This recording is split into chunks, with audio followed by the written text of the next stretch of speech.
I wanted to ask you what it's like to be a woman at the helm of an organization like the National Center for Science Education. Are there specific challenges that you face that a man may not face?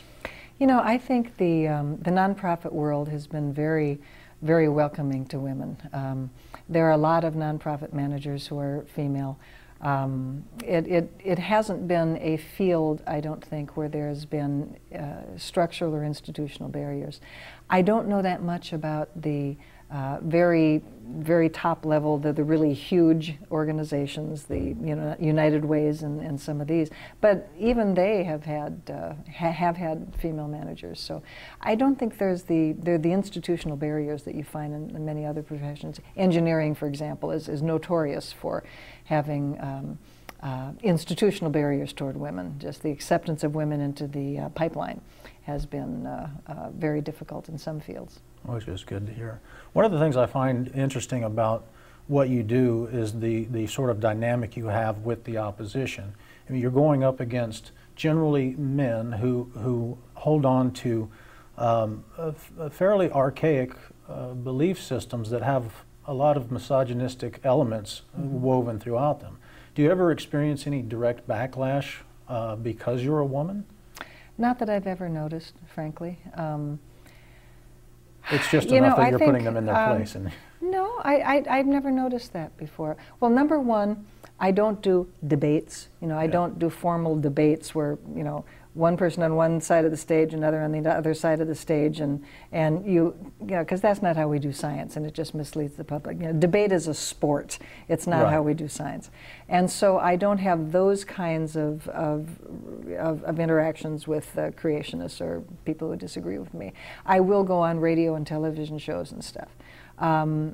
Frankly, I think being female is or maybe just my own, idiosyncratic personality is an advantage because I don't get ruffled very easily. Low testosterone or something, I don't know. But if I'm on the radio show with a creationist, what's my goal? Okay, my goal is to try to, I'm not talking to him. Okay. I'm talking to the audience. I want the audience that's listening to this exchange to learn a little bit more about science, learn a little bit more about evolution, and realize that, evolution isn't necessarily going to hurt them. And it's a really important part of science that ought to be in schools. Those are my goals.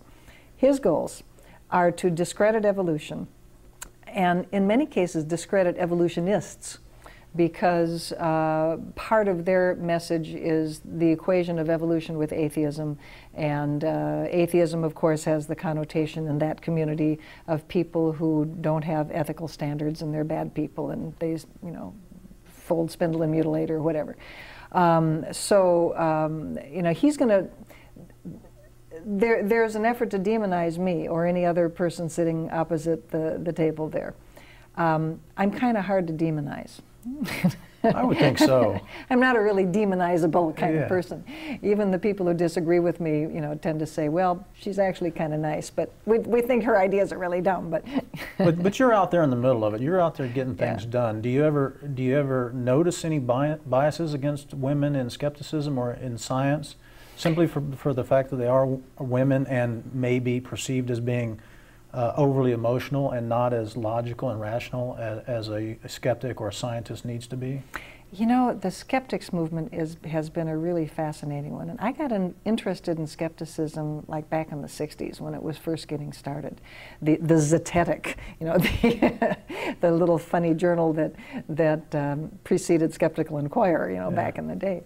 And the founders of the skeptics movement back in the 60s were largely white males. And females were kind of an afterthought.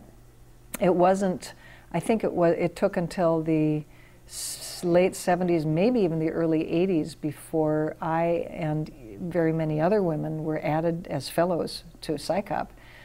Probably was in the 80s, come to think of it. And, but it was started by a bunch of guys my age now, back in the 60s. And the attitude back then was, that was when the sexual revolution was taking place, and that's when I mean, my generation was really the first generation to kind of make that transition from looking at yourself as somebody who went to college so you could get a better husband, because your goal was to get a good husband and raise a family, and but the idea of women having actual careers beyond nursing and education, which were sort of the normal jobs for women. A woman being a CEO of a big company was something that was really quite startling. And any woman who did that was a career woman who gave up family and husband and those kinds of things. You really had these two paths. So, people don't remember, many people don't remember, the 60s really were, and the early 70s was a time of a tremendous social revolution in the United States, where, women started realizing, and society started realizing what women could do after, I mean, there's a whole long history of this, and feminism has an interesting history in general. But, not to fault the founders of the skeptical movement, but they were emerging from that milieu where women weren't taken terribly seriously, and it took a while before women started becoming professionals in larger numbers. Nowadays, when you look at college enrollments, when you look even in the sciences, there's a substantial percentage. I'm sorry, I don't have the percentages in my brain right now. In the social sciences, it's over half of the women in graduate programs are female. And in the biological sciences, it's close to half. In the physical sciences, it's still lagging some. And in engineering is the smallest percentage, but it's still so much larger than it was a couple decades ago. And I've seen the skeptics movement changing in that same kind of pattern. When I first started going, or was invited to speak at skeptics meetings, most of the people were older, and most of the people were male in the audience. Mm-hmm. Most of the people on the dais with me were males, a couple of females maybe once in a while. And I've seen that change, and it's been terrific. And the best change, frankly, is the number of young people coming into the skeptics movement. And this, I think, largely is a result of digital communications, largely a result of the internet, not having to be in any particular location, being able to correspond and communicate with like-minded people all over the world. I mean, it's been a wonderful opportunity to grow a movement. Like the anti-pseudoscience movement. Right.